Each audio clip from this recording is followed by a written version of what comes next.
నమో బ్రహ్మాదిభ్యో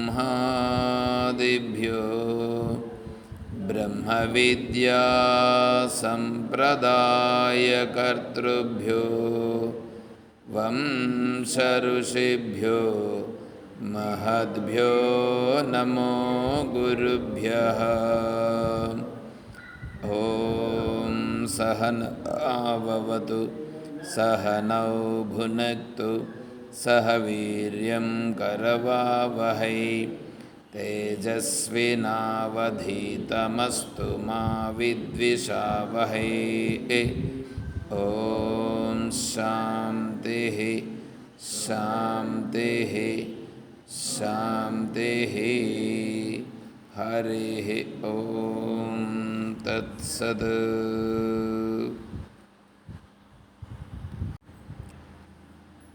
నియమం గురించి మనం విచారించుకుంటున్నాం. తపస్సంతోషమాస్తిక్యం దానమీశ్వర పూజనం సిద్ధాంతవాక్యశ్రవణం హ్రీర్మతిశ్చ జపో వ్రతం. జపము వ్రతము చెప్పుకోవాలి. ఈ నియమము యమనియమాలు లేకపోతే మనం ఆధ్యాత్మిక రంగంలో ముందుకు ఒక అడుగు కూడా వేయలేము. యమనియమాలు అనేటువంటివి ఖచ్చితంగా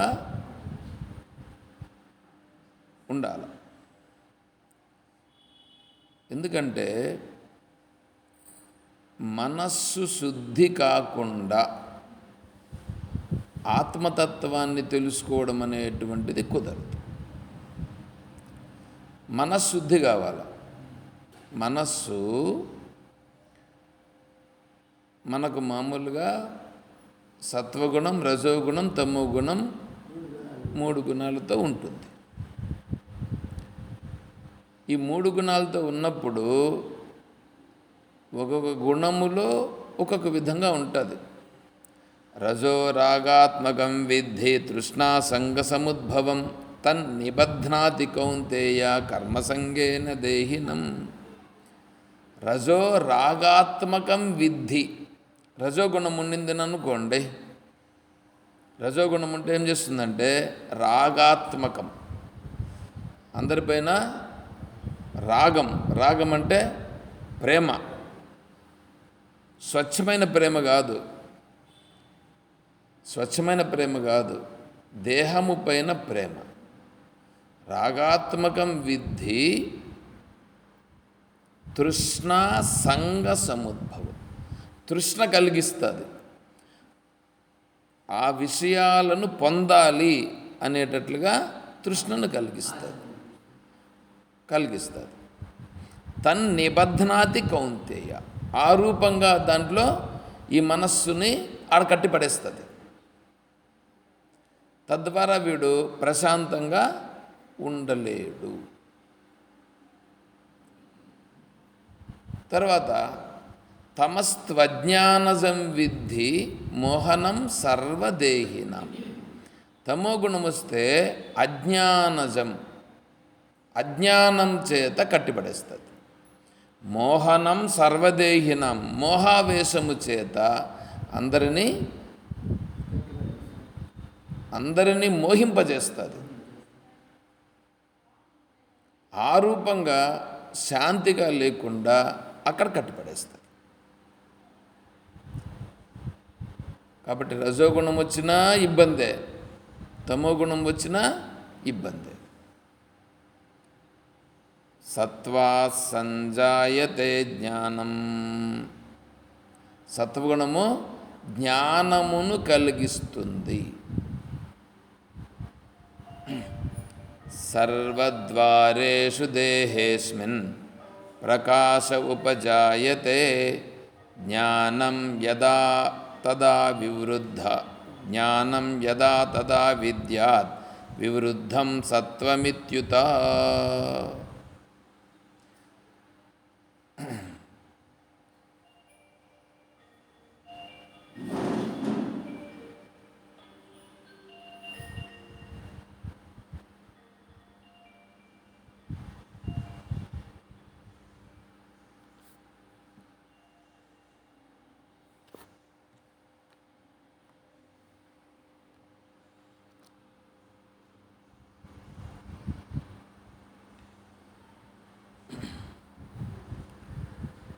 సత్వగుణము తత్ర సత్వం నిర్మలత్వాత్ ప్రకాశకమనామయం సుఖసంగేన బధ్నాతి జ్ఞానసంగేన చానఘ. జ్ఞానసంగేన చానఘ అంటే తత్ర సత్వం నిర్మలత్వాత్, నిర్మలంగా ఉండేటట్లుగా చేస్తుంది. సత్వగుణం వస్తే నిర్మలంగా ఉంటాడు. ప్రకాశకమనామయం ప్రకాశంగా ఉంటుంది. వాడు ప్రకాశంగా ఉంటాడు, నిర్మలంగా ఉంటాడు ఆ చేసే పనుల్లో వాటన్నింటిలో కూడా. సుఖసంగేన బధ్నాతి, వాడు ఎప్పుడు కూడా ఎట్లుంటాడంటే సుఖంగా ఉండాలి అనే దాంట్లో వీడు బంధింపబడతాడు. ఎంతసేపు సుఖంగా ఉండాలి, సుఖంగా ఉండాలి, సుఖంగా ఉండాలి. జ్ఞానసంగేన చానఘ, సుఖంగా ఉండాలి అని కోరుకుంటూనే జ్ఞానంలో ప్రవేశించేదానికి కూడా ప్రయత్నం చేసి అక్కడ బంధిస్తారు. అంటే ఇప్పుడు ఏంటి, వీడు సత్వగుణములో ఉన్నా బంధింపబడుతున్నాడు, రజోగుణములో ఉన్నా బంధింపబడుతున్నాడు, తమో గుణంలో ఉన్నా బంధింపబడుతున్నాడు. ఈ ప్రకృతి ఉండేదే 3 గుణాలతో ఉంది. సత్వగుణంతో, రజోగుణంతో, తమోగుణంతో 3 గుణాలతో ఉంది. ఈ 3 గుణాలతో ఉన్న కారణం చేత వీడిప్పుడు ఈ 3 గుణాల్లో ఉన్నాడు. ఈ 3 గుణాల్లో ఉండే కారణం చేత 3 గుణాలు వీడిని బంధించేసినాయి. ఈ 3 గుణములలో నుంచి బయట పడితే కానీ వీడికి శాంతి లభించదు. ఈతరానుడు చెరువులో దూకినట్లుంది. చెరువులో దూకితేనా ఎవడో ఒకటినా రక్షించేదానికి అవకాశం ఉంటుంది. నదిలో దూకాడు. నదిలో దూకితే ఇంకా ఎట్లుంటుంది, దాంట్లో ఈ సుడిగుండాలు కొన్ని వస్తుంటాయి. అట్లాంటప్పుడు ఇంకా ఎట్లుంటుంది, ఉపనిషత్తుల్లో వర్ణిస్తారు. ఈ నది ఒకటి ప్రవహిస్తూ ఉంది. నది ఒడ్డులో ఒక చెట్టు ఉంది. ఆ చెట్టుకి ఆకులు కొన్ని ఉన్నాయి. ఆ ఆకులు ఏమైనా అంటే రాలి పడినాయి నీళ్ళల్లో. ఆకులు నీళ్ళలో రాలి పడితే అది పోతూ ఉంది. పోతూ ఉంటే అన్న ఒక జగల్లో పైకి వచ్చేదే, దాంట్లో మధ్యలో సుడిగుండం వచ్చింది. ఆ సుడిగుండంలో ఈ ఆకు చిక్కులుకునింది, అందులో మునిగింది. యాళ్ళేస్తుందో అది ఎవడికి తెలుస్తుంది? ఆ చెట్టు ఏది కాదు, ఆ చెట్టే ఈ వృక్షము, ఆ చెట్టే ఈ యొక్క ప్రకృతి, ఈ నదియే ఈ సత్వరజస్తమో గుణాలు, ఈ జీవుడే ఆ ఆకు. దాంట్లో రాలిపడినాడు ఈ గుణాల్లో. అది తిరిగి తిరిగి తిరిగి తిరిగి పోతూ ఉంది. అందులో సుడిగుండాలు ఏంటివే? వీడు పడున్నాడే ఈ సంసారము, ఈ భార్య, ఈ బిడ్డలు, ఈ భర్త, ఈ ఉద్యోగాలు, ఈ వ్యాపారాలు, ఈ ధనము, లాభము, నష్టము, ఇవన్నీ ఉన్నాయా? ఇవే సుడిగుండాలు. ఆ సుడిగుండం చూసేదానికి కూడా ఎంత బాగుంటుంది, చూసేదానికి బాగుంటుంది. కానీ ఆడ చిక్కులుకొని ఉండేదానికి తెలుస్తుంది ఎట్లుండదు అనేసి. అట్లాగే ఈడ ఈ సుఖదుఖాలు కలుగుతూ ఉంటే ఆ సుఖదుఖాల్లో పడిపోయినటువంటి వాడికి దాంట్లో నుంచి బయటపడడం అనేటువంటిది వీలు కాక చిక్కులు కొని సతమతమవుతూ ఉంటాడు. ఇలా అవుతూ ఉన్నటువంటి వాడు దాంట్లో నుంచి బయటపడాలనంటే ఏమి చేస్తే బయటపడతాడు? చూడండి ఎట్లా. ఆ 3 గుణాల నుంచి బయటపడాలా. ఆ 3 గుణాలు బయట ఉంటే పర్లేదు, నీ మనస్సు రూపంగా ఆ 3 గుణాలు ఉన్నాయి. ఇప్పుడు ఆ 3 గుణాలు ఎక్కడ చేరినాయంటే నీ మనస్సు రూపంగా ఉండేది ఆ 3 గుణాలు. ఇప్పుడు ఇంకెట్లుంటుంది అంటే ఎక్కడొచ్చి చిక్కులుకున్నాయి? నీ మనస్సు రూపంగా నీ దగ్గరకు వచ్చి పడిపోయినాయి.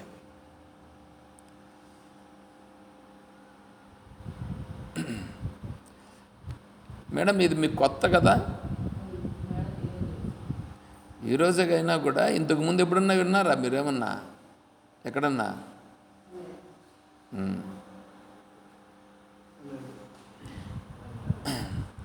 మీరు స్కూల్లో పిల్లలకు పాఠాలు చెప్పిండొచ్చు, కానీ ఈ పాఠాలు మీకు అర్థం కావు. మీకు అర్థం కావాలంటే కనీసం కొంత టైం పడుతుంది.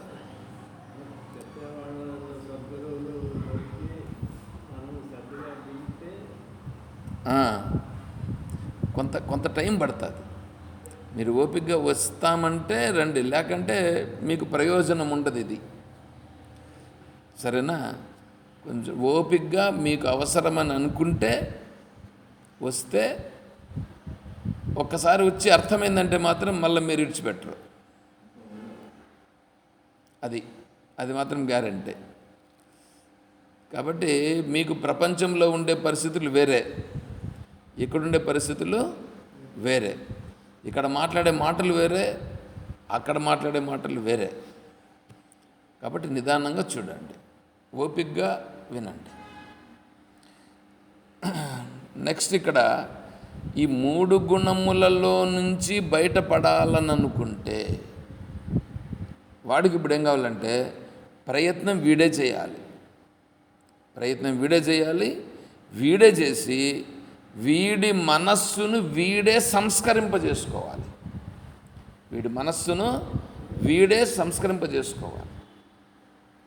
అలా వీడే సంస్కరింప చేసుకునే మార్గం ఏమిటి అంటే దానికి జపం అనేటువంటిది ఇప్పుడు ఇక్కడ ఉపయోగపడుతుంది. అందుకు వచ్చింది ఇప్పుడు ఇవన్నీ చెప్పుకొచ్చింది. మన ఇంటిలో ఇత్తలి పాత్రలు ఉంటాయి. తర్వాత సంధ్యావందనం చేసేదానికి స్టీల్ పాత్రలు ఇవంతా పెద్దగా వాడరు, రాగి పాత్రలు వాడతారు. ఆ రాగి పాత్రలు నీళ్లు కొద్దిగా పడి కడిగిన తర్వాత కూడా ఎట్లవుతాయంటే సాయంకాలానికి, పొద్దున్నే కడిగి సాయంకాలానికి మరకలు ఉంటుంది. మళ్ళా కడిగితే అప్పటి వరకు బాగానే ఉంటుంది, మళ్ళీ పొద్దున్నేకి మళ్ళా మరకలే. 2 రోజులు కడగకుండా ఇడిచిపెడితే బ్రహ్మాండంగా నల్లగా తయారవుతుంది. అందుకని దాన్నే వాడాలి, రాగి పాత్రనే వాడాలి. ఆ రాగి పాత్రను ఏం చేయాలంటే పొద్దున్నే లేచి ఏం చేయాలా, వేసి రుద్దితే అది కొద్దిగా ఈడికి మెరుస్తుంది. ఆడ రుద్ది ఈడ కూడా రుద్దాల. ఈడ రుద్దరా అని చెప్పడం కోసం దాన్ని పెట్టారు అక్కడ దాన్ని రుద్దాలి, అది బాగా మెరిసేటట్లుగా పెట్టాలి. ఆడ రుద్దిన తర్వాత దాన్ని ఎంత బాగా మెరిసేటట్లుగా పెట్టుకుంటే వీడి మనస్సు కూడా ఆ విధంగా మెరిసేటట్లుగా స్వచ్ఛంగా పెట్టుకునేదానికి వీడు ప్రయత్నం చేస్తాడు అని అర్థం. అందుకని ఆ మనస్సును కూడా రుద్దడం ప్రారంభించాలి. ఈ మనస్సును ఎక్కడ రుద్దాలా? ఏముంది రుద్దేదానికంటే భగవన్నామమును పట్టుకొని ఆ నామముతో దీనిని రుద్దాలి. భగవన్నామమును పట్టుకొని రుద్దినంత మాత్రం సరిపోదు, భగవన్నామం పట్టుకోవాలి, భక్తిగా పట్టుకోవాలి, ప్రేమతో పట్టుకోవాలి. ఏదో నామం పట్టుకోమన్నారు కదా అని రామ్కోట చేస్తారు చూడండి. వీళ్ళు రామ్కోట చేస్తారు కదా, రామ్కోట చేసేదానికి వచ్చేవాళ్ళు ఎవరు వస్తారు? డబ్బులకు వస్తారు. రామ్కోట చేసేదానికి డబ్బులకు వచ్చి చేస్తారా లేదా ఇంకేమైనా చేస్తారా? డబ్బులకు వచ్చి చేస్తారు. ఈ డబ్బులకు వచ్చి చేసే వాళ్ళు ఎవరు? కూలి పని వాళ్ళ ఇంక వేరేమన్నా? అంతే కదా. కూలికి వచ్చిన వాళ్ళు ఈ తమిళనాడులో చనిపోతే కూడా ఏడ్చేదానికి మనుషులను కూలికి పిలుచుకుంటారు. అయ్యయ్యో చచ్చిపోతురా నాయన.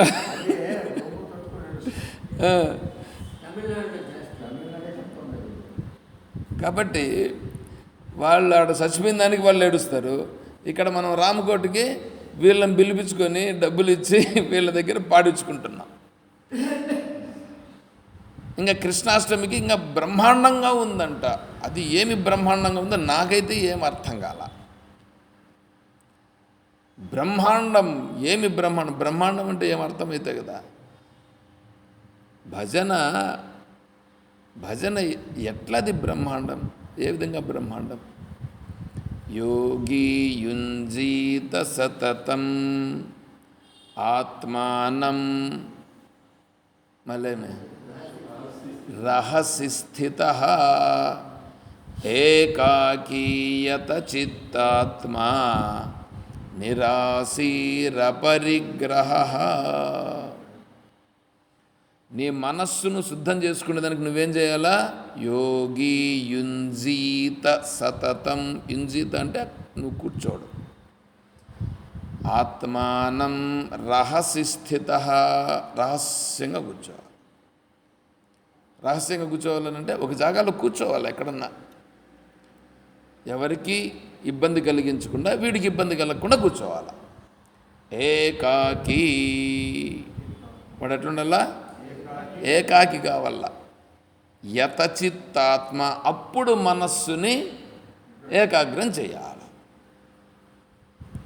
ఏమంటే ఇక్కడ భజన చేసేటప్పుడు ఈ టపలా కొట్టేవాడు ఉంటాడు, ఇంకోటి ఇది కొట్టేవాడు ఉంటాడు. ఏందో వీడు నేను బాగా కొడతాను. ఏమంటే మైకులు ఏమంటే పాట పాడేది కదా, వినిపించాలా? హరే రామ రామ రామ హరే హరే అంటాను. అది కదా వినిపించాలా? దీనికంటే కుయ్యి కుయ్యి కుయ్యి కుయ్యి అనేది ఎక్కువ వినిపిస్తూ ఉంటుంది. నేను విందామని చూసిన, ట్రై చేసిన, ఎవరికి ఏం వినిపిస్తుందో నాకైతే ఏం అర్థం కాల. ఈ కుయ్యి కుయ్యి కుయ్యి అంట చూడండి, అది ఎక్కువ ఉంటుంది. వీడి దగ్గర నుంచి మైక్ తీసినామని అనుకోండి, ఏయ్ మైక్ ఇటు పెట్టు అంటాడు. అంటే వాడికి మైక్ పెడితేనే వాడు బంద్ చేస్తాడు. అంటే ఇప్పుడు వాడు సౌండ్ వినిపించాలా? మాకు కావాల్సింది నామము కావాలన్నా లేకపోతే ఆ కుయ్యి కుయ్యి కావాలన్నా? నామమే వినిపించదండి. మళ్ళీ లాస్ట్కు రాధా కళ్యాణం అయిపోతూ ఉందంట. రాధా కళ్యాణం ఏం చేస్తుంటారో ఎందుకు కూడా అర్థం కాదు. రాధే రాధే రాధే రాధే రాధే రాధే రాధే రాధే. ఇది రాధే రాధేనా? సరే, ఇదన్నా వినిపించాలి కదా మాకి. మధ్యలో వాళ్ళు కొడుతుంటారు, టపలా కొడుతుంటారు, అది వినిపిస్తుంది. అదేమో భగవద్గీతలో ఇట్లాంటివేం చెప్పలా. యజ్ఞానాం జపయజ్ఞోస్మి అనింది. యజ్ఞం చేసే దాంట్లో జపయజ్ఞము నేను. జపం చేస్తే అది యజ్ఞం. జపం చేస్తే యజ్ఞం అండి. ఇప్పుడు మామూలుగా యజ్ఞం చేస్తాం కదా, హోమగుండం చేసి దాంట్లో అంతా యజ్ఞం చేస్తాం కదా, అది యజ్ఞమే. అటువంటి యజ్ఞములన్నింటిలో గొప్ప యజ్ఞమేది? మా స్వామిని అడగల్లా. పొద్దున్నే ఒక క్లాస్ చాలాసేపు తీసుకున్నాం. యజ్ఞములలో గొప్ప యజ్ఞము ఏది? జపయజ్ఞం. మరి ఆ యజ్ఞము నెయ్యి వేస్తారు, హోమం చేస్తారు, మంత్రాలు చెప్తారు, అదంతా చేస్తారు కదా. అంటే ఖర్చు లేకుండా చేసేది కాబట్టి గొప్పదా? నేను అడుగుతున్నది ఏంటంటే ఆ యజ్ఞము గొప్పదా, ఈ యజ్ఞము గొప్పదా? ఇది గొప్పదైతే ఏ విధంగా గొప్పది? గుణాలను పెంచుకుంటే దానికి పనిచేస్తుంది అది. ఇది గుణాలను తొలగించుకునే దానికి ఇది చేస్తుంది. అర్థమవుతుందా? అది డబ్బులు ఉండే వాళ్ళు చేసేది, ఇది డబ్బులు లేని వాళ్ళు చేసేది కాదు మహాప్రభో.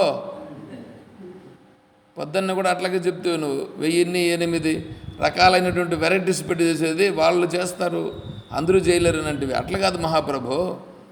అవి చేయాల్సే, అది ఉండి చేసేదని కాదు, లేక చేసేదని కాదు. దాంతో అవసరము లేదు, దాని వలన ప్రయోజనము లేదు, దాని వలన గుణములు పెరుగుతాయే కానీ గుణములు తొలగింపబడవు. గుణములు తొలగింపబడవు. యజ్ఞం చేస్తావు, దేవతలను ప్రార్థిస్తావు. దేవతలను ప్రార్థించే దానివల్ల నువ్వు ఇంకోటి ఏదో కోరుతావు, వరాన్ని కోరుతావు, ఆ వరం ఇస్తారు. ఆ వరంతో ఏం కావాలా? ఏందో ధనం కావాలా, ధాన్యం కావాలా, వస్తువులు కావాలా, బిడ్డలు కావాలా, ఏందో భూములు కావాలా, పుట్టలు ఏంటో కోరుకుంటావు. అవన్నీ పెరుగుతాయి. వాటి వల్ల నీకేమన్నా శాంతి కలుగుతుందా? మళ్ళీ పెరగడమే.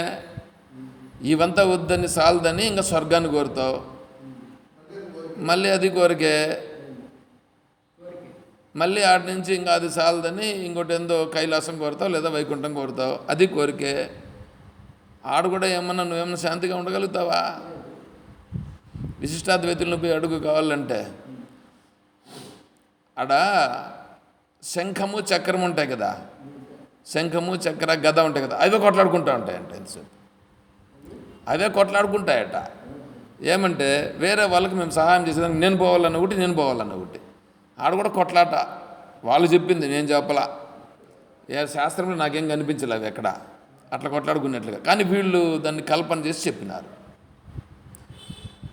చూసారంటే వాళ్ళు కూడా కొట్లాడుకుంటూ ఉంటారంటే ఎక్కడ, ఎవరి దగ్గర ఉంటాయి అవి?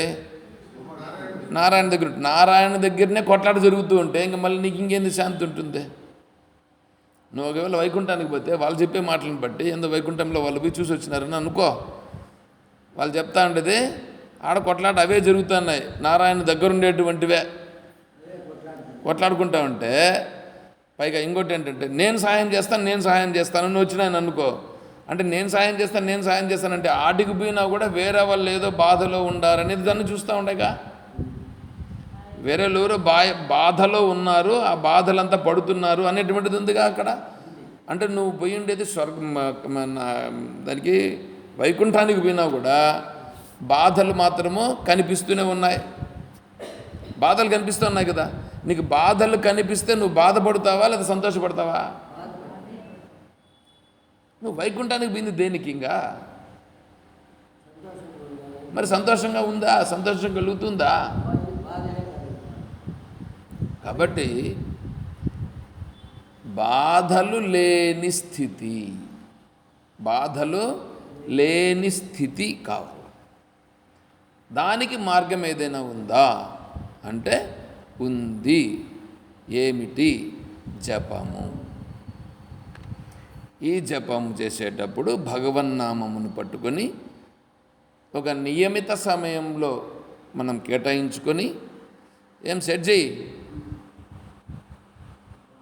హాయిగా జపం చేసుకుంటూ ఉండిపో.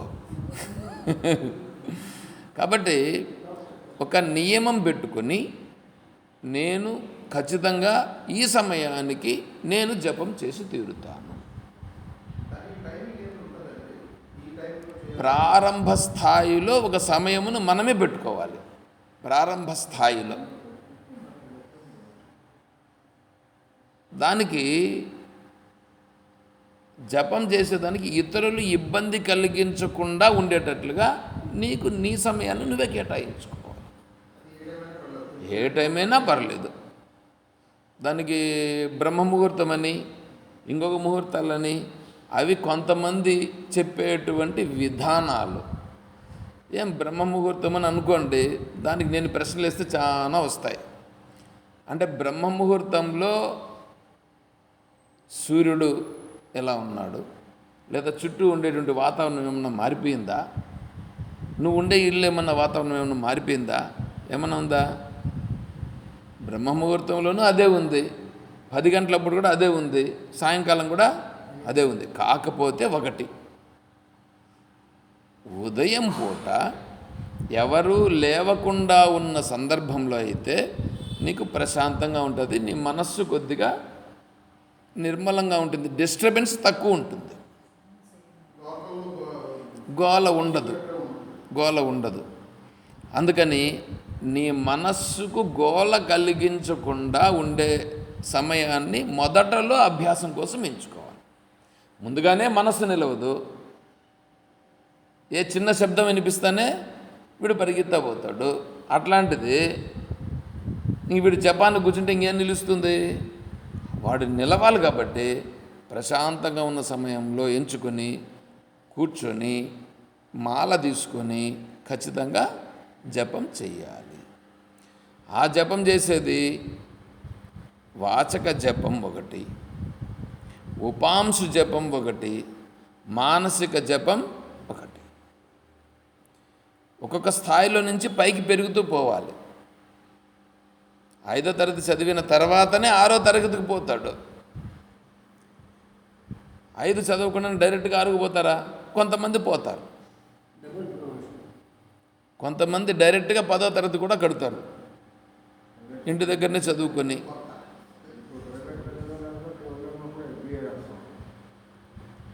అది వాళ్ళకుండే 14 సంవత్సరాలు ఉంటేనే 10వ తరగతి రాసేదానికి అర్హుడు. కానీ 14 సంవత్సరాలు లేకపోయినా కూడా 9వ తరగతి వాళ్ళు కూడా కొన్ని స్పెషల్ పర్మిషన్స్ తెచ్చుకొని రాస్తారు. వాళ్ళకి ఆ వివేకం ఉంటుంది. ఈ మధ్యలో ఎవరో 9 సంవత్సరాల అబ్బాయి పిహెచ్డీ చేశాడంట కదా. ఎందుకంటే వాళ్ళకి ఆ నాలెడ్జ్ ఉంది. దానికి సపరేట్గా ఏదో అప్లై చేసుకొని కోర్టుకు పోయి దాని ద్వారా తెచ్చుకొని ఏదో రాసుకుంటారు వాళ్ళు. బాగానే ఉంది. అట్లా వచ్చిందనంటే వాడికి పూర్వజన్మ సంస్కారం ఉంది కాబట్టి వచ్చింది వాడికి, లేకపోతే ఊరికి ఎందుకు వస్తుంది? సరే, ఇప్పుడు ముందు వాచక జపం చేయాలి. వాచక జపం తర్వాత ఉపాంశ జపానికి వస్తాడు. ఉపాంశ జపం తర్వాత మానసిక జపమునకు ఎదుగుతాడు. స్టెప్ బై స్టెప్ ఎదుగుతాడు. అంటే వాడి మనస్సు పరిపక్వత చెందుతూ రావాలి. అంతేగాని ఒకేసారి నేరుగా పోతే కింద పడతాడు.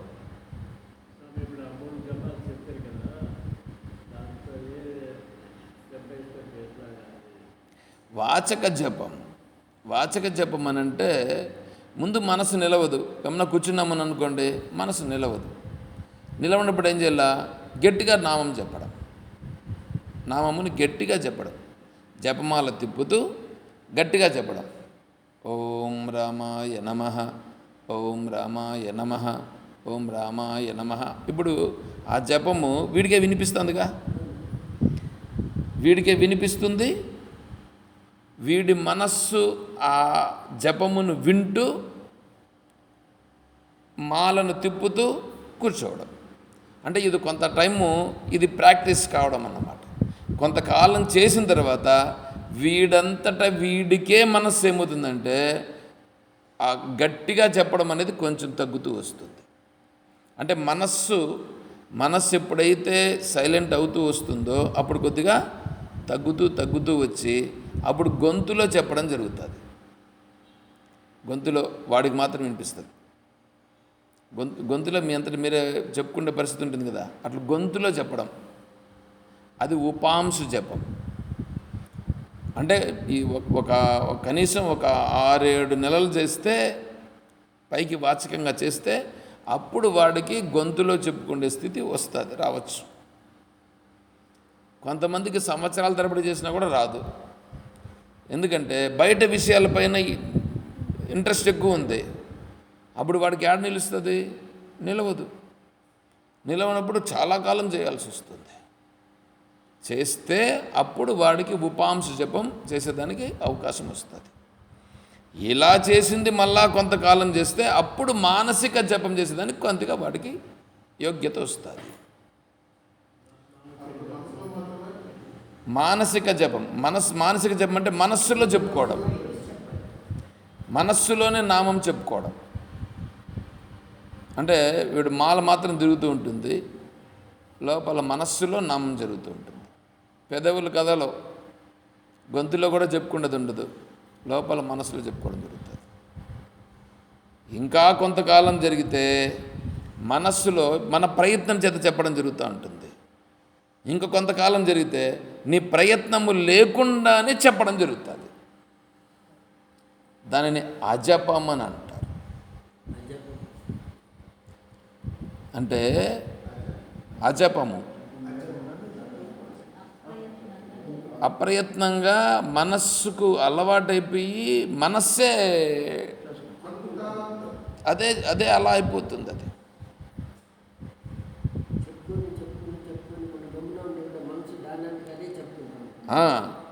నువ్వు చెప్పకనే చెప్పాలి. అది నీ ప్రయత్నం లేకుండానే చెప్పాలి.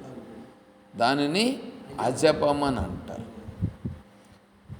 ఇలా చెప్పుకుంటూ ఉన్నప్పటికీ మనస్సు శుద్ధం అనేటువంటిది కలుగుతుందా అని అంటే, బయట విషయాలను పట్టుకుంటూ ఉంటే ఏడ శుద్ధం కలుగుతుంది? ఇలా జపము చేయాలి.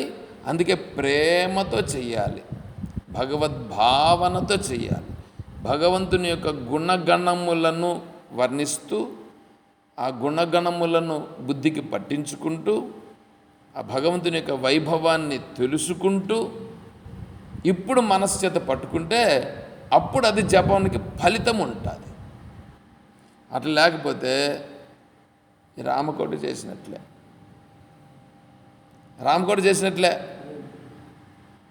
రామకోటి చేస్తున్నాం, డబ్బులు ఖర్చు అవుతుంది కానీ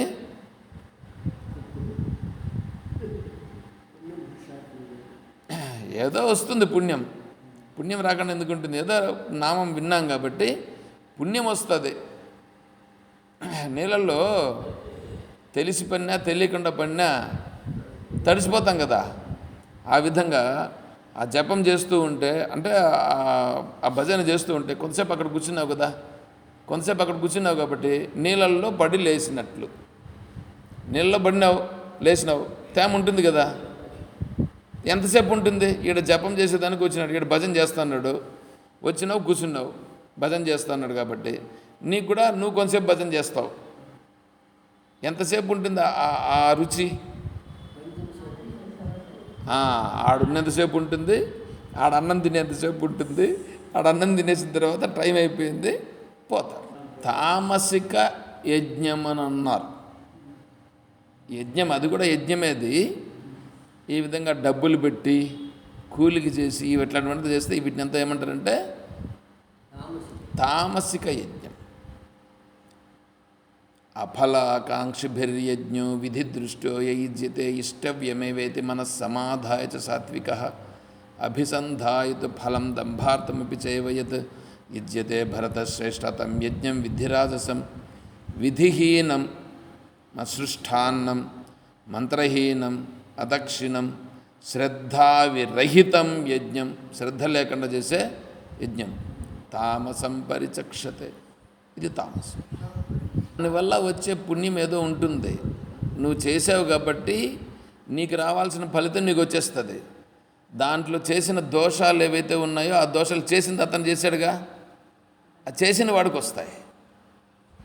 ఆ పంతులు చాలా కండిషన్స్ ఉన్నాయి. అందుకనే పురోహితులు ఎవరు బాగుపడినోళ్ళు లేరు. మీకు తెలిసి చెప్పండి, ఏ పురోహితుడు బాగుండాడో? ఎవరన్నా పురోహితుడు బాగుండా?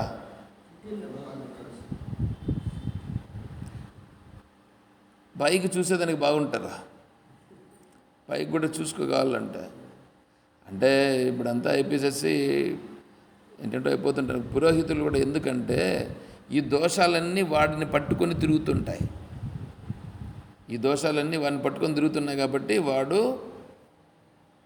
శాంతిగా ఉండడు, బాగుండడు, రాణింపు ఉండదు.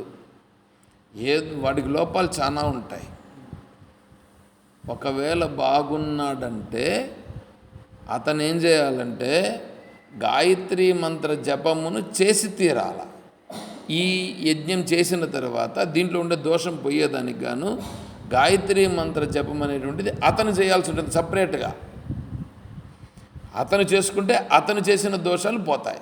భగవంతుడు ఏమన్నాడంటే ఒకే జన్మలో వీడికి జ్ఞానం కలగదు. బహూనాం జన్మనామంతే జ్ఞానవాన్ మాం ప్రపద్యతే అన్నాడు. ఎందుకంటే ఇప్పుడే వీడు ప్రయత్నం చేసి తెలుసుకోవచ్చు, ఆత్మతత్వాన్ని ఇప్పుడు తెలుసుకోవచ్చు, కానీ తెలుసుకోడు. ఎందుకు తెలుసుకోడంటే తెలుసుకోవడని తెలియదు ఒకటి. రెండవది, వీడు ఉండేటువంటి పరిస్థితుల్లోనే వీడు ఇదే చాలా గొప్పది అనేటువంటి దాంట్లో వీడు ఉంటాడు. వీడు ఉండేదే గొప్పదని అనుకుంటుంటాడు. ఇప్పుడు ఇటుకు వచ్చినారని అనుకో, ఏం ప్రయోజనం ఉంది? ఏందో చెప్తానండి, దీని నుంచి ఏమన్నా ప్రయోజనం ఉంది? అర్థం కాదు, పాడు కాదు. అర్థం కాని దానికి వచ్చి కొంచెంసేపు కూర్చొని అర్ధగంట టైం వేస్ట్. ఈ అర్ధగంట ఉంటే ఏదో సీరియల్ చూసుకొని ఉండొచ్చు. ఈ భావాలు వస్తాయి. కాబట్టి అప్పుడేమవుతుంది, ఇది పట్టదు, టైం వేస్ట్ అనే భావన కలుగుతుంది. అందువలన వీడికి ఈ భావన ఇది గొప్పదని కలగాలనంటే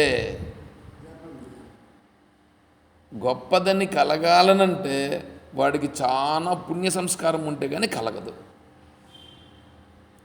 చూడండి, ఇప్పుడు యజ్ఞం గురించి చెప్పినాము. ఆ యజ్ఞం గొప్పదా, ఈ యజ్ఞం గొప్పదా అంటే జపయజ్ఞం గొప్పది. ఆ జపయజ్ఞం ఎట్లా గొప్పది అనేటువంటి దాన్ని విచారం చేయాలంటే ఒకరోజంతా పడుతుంది మనకి. ఇంకా జపంలోకి దిగినాం, దాన్ని చెప్పాలంటే నేను చాలా తీసుకుంటుంది. హోమగుండము, హృదయమే హోమగుండం. మనస్సే ఇక్కడ యజమాని. మనం చేసే కర్మలే దీనిలో వేసేటువంటి హవిస్సులు, అంటే మన కర్మలే హవిస్సులు. ఆడ చెప్పేటువంటి మంత్రమే, అక్కడ చెప్పేటువంటి మంత్రం ఏదో ఇక్కడ నువ్వు చెప్తున్నవే మంత్రం, రామనామం ఏదో, ఈ నామమే ఈ మంత్రం. దేవునికి సమర్పించుట, ఆ దేవుడు అంటే ఆత్మదేవుడే దేవుడు. చూడండి, ఇప్పుడు దేవుడు ఇక్కడే వచ్చి, మంత్రమే ఇక్కడే వచ్చింది, నువ్వు చేసే ఆహుతులు ఇక్కడే వచ్చినాయి, నీ హోమగుండము ఇక్కడే వచ్చింది, నీ యొక్క యజమాని ఇక్కడే వచ్చినారు. ఇంకా ఋత్వికుడు అంటే నీకు తెలిసినటువంటి వేదమే, ఆ వేద తత్వము భావన ఉందే. రామ అని అన్నప్పుడు రామునికి సంబంధించిన ధర్మతత్వం ఏదిందో అదే ఋత్వికుడు. ఇక్కడ దానికి సంబంధించిన బ్రహ్మ, ఆ భావనే బ్రహ్మ. చూసారా? ఇప్పుడు ఈ యజ్ఞం ఇదే. అక్కడ దేవత వేరే, హోమగుండం వేరే, ఆ ఋత్వికుడు వేరే, ఆడ వేసేటువంటి హోమ ద్రవ్యాలు వేరే, దాని నుంచి వచ్చే ఫలితం వేరే. అందుకనే బ్రహ్మార్పణం బ్రహ్మావే బ్రహ్మాగ్నౌ బ్రహ్మణాహుతం బ్రహ్మైవతేన గంతవ్యం బ్రహ్మకర్మ సమాధిన. ఇక్కడే బ్రహ్మార్పణం బ్రహ్మావే బ్రహ్మాగ్నౌ బ్రహ్మణాహుతం బ్రహ్మైవతేన గంతవ్యం బ్రహ్మకర్మ సమాధిన. సింపుల్గా దీన్ని చెప్పాను. ఒక రోజులో చెప్పేదాన్ని ఒక 2 నిమిషాల్లో చెప్పినట్లుగా ఈడ వర్ణించేదానికి ప్రయత్నం చేశాను. సర్వమునకు అన్వయించే మంత్రం అది. సర్వమునకు అన్వయించే మంత్రం కనీసం భోజనం చేసేటప్పుడన్నా చేస్తే ఆ భోజనం కడుపులోకి పోతుంది. కాబట్టి ఆ భోజనం యొక్క ప్రభావం వీడి మనసు మీద పనిచేస్తుంది. కాబట్టి అప్పుడన్నా వీడు కొద్దిగా మారుతాడనే ఉద్దేశంతో భోజనం చేసేటప్పుడన్నా చెప్పప్పా అని చెప్పినారు. అది అర్థం. కాబట్టి జపం అనేటువంటిది చేస్తే మన అంతఃకరణ శుద్ధి కలిగి తద్వారా మనము మనస్సుని మోక్ష మార్గంలో తీసుకువెళ్ళేదానికి అవకాశం ఉంటుందని జపం గురించి ఇక్కడ నియమంలో పెట్టడం జరిగింది. ఇంకా వ్రతం ఉంది, వ్రతం గురించి దాన్ని మళ్ళీ ఇంకోరోజు చెప్పుకుందాం. సరే. ఓం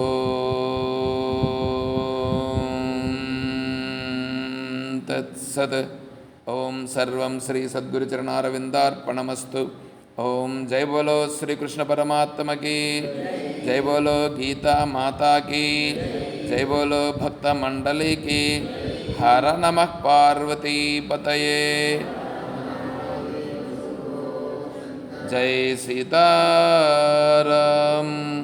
హరి ఓం తత్సత్. ఓం